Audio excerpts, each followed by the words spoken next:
Hi, this is John with BFS, and we're here continuing our series on record keeping and breaking personal records. We're now on week 4 of our first 4-week cycle of a rotational set rep scheme.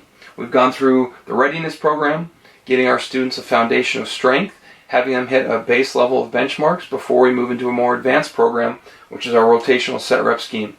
Once they get here, we've already talked about week 1, setting our baseline, week 2, 5x5 or 3x5 for in-season. We've talked about week 3, 5-4-3-2-1 or 5-3-1 for in-season. Now we're on week 4, which is 10-8-6, which is a focus of muscular endurance. And again, we've talked about the importance of set rep variation. So in each week, the body is challenged in a new way. On squats and benches, we use 10-8-6. The only variation is, if we scroll down here to see power clean and deadlift, we use a 4-4-2 format on week 4.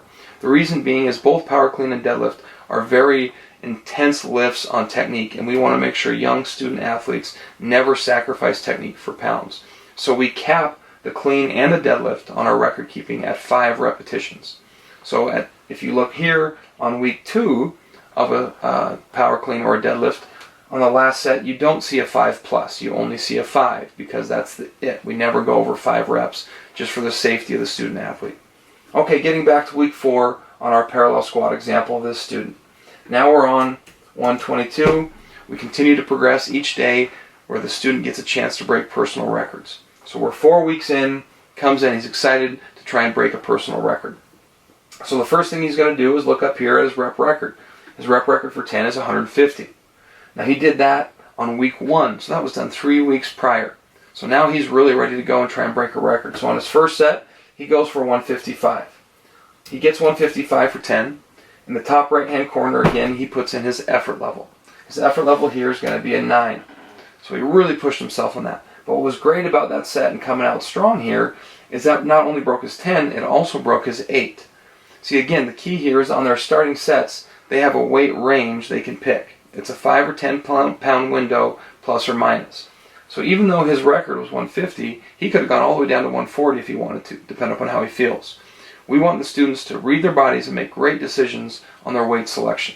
So they're not just randomly picking weights or just doing the same weights as everybody else in their group.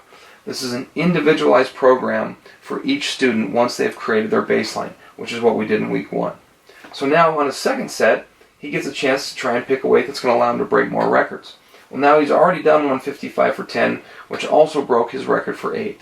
So he could stay the same if 155 he felt like he couldn't get for 8 with perfect form. And let's say that's the case. He had a 9 effort, he really worked hard, and he just maybe felt like his technique was failing just a little bit. So he's going to stay the same.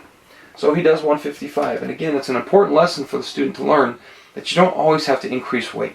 That's not the goal here. The goal is to better yourself and to always break your personal records, not comparing yourself with anybody else.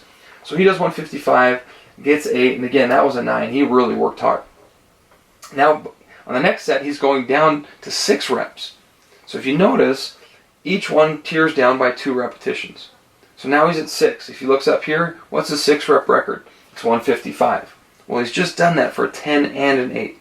Chances are good he could go up slightly because we're decreasing the number of reps that he's doing. He wants to try and break a record. If he gets 160, great. If you have 1 1/4 pound plates, he could go up by a total of 2.5 pounds and be at 157.5 and break a record that way. So 1 1/4 gives you a lot of options, but if you only have 2.5s, that's still great. You can go up by 5 pounds and try and get 160 for 6. So let's say on that last set, he gets 160, and boy, he works hard, and his effort's a 10 there. He puts that effort, and he's really, really proud of that. His actual is a 6. He didn't get any extra reps.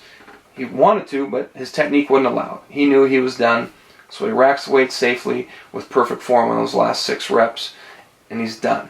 We don't want to ever sacrifice technique for pounds or for breaking records. So now he comes in here and he adds those 3 sets up, and he gets a set total of 470 pounds.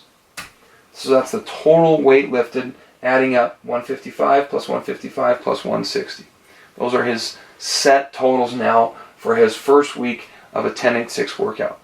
Now he comes up here and he looks at his records. What's his best record for 10? Did he beat it? He sure did. He got 155 on that first set. That beats his 10.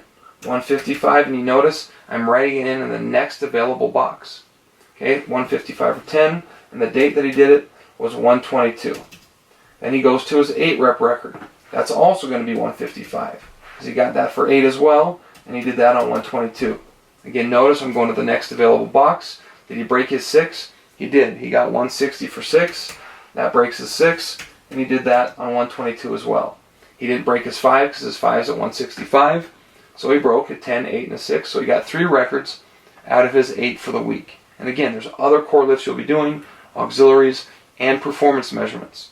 Any chance you get to exaggerate the importance of breaking a personal record, that's what we want to focus on. Great day for this student today. 3 personal records, getting better every day. And what they've seen now in the first 4-week cycle is how their body really has to adapt to the change. They've got to work in kind of a new format each week. You know, on a 5x5, you have a combination of muscular strength and muscular endurance. On a 5, 4, 3, 2, 1, we pyramid down to a true 1 rep max, which is being done at the end of the workout, which we call a true max because we know it's done after they've done the rest of the workout. We never max them out right away. It's always done after a progression. And then we have a muscular endurance work on that week 4 at 10, 8, 6. So we'll be back with week 5 shortly to show you how we start to compare our corresponding weeks after we've gone through our first 4-week cycle.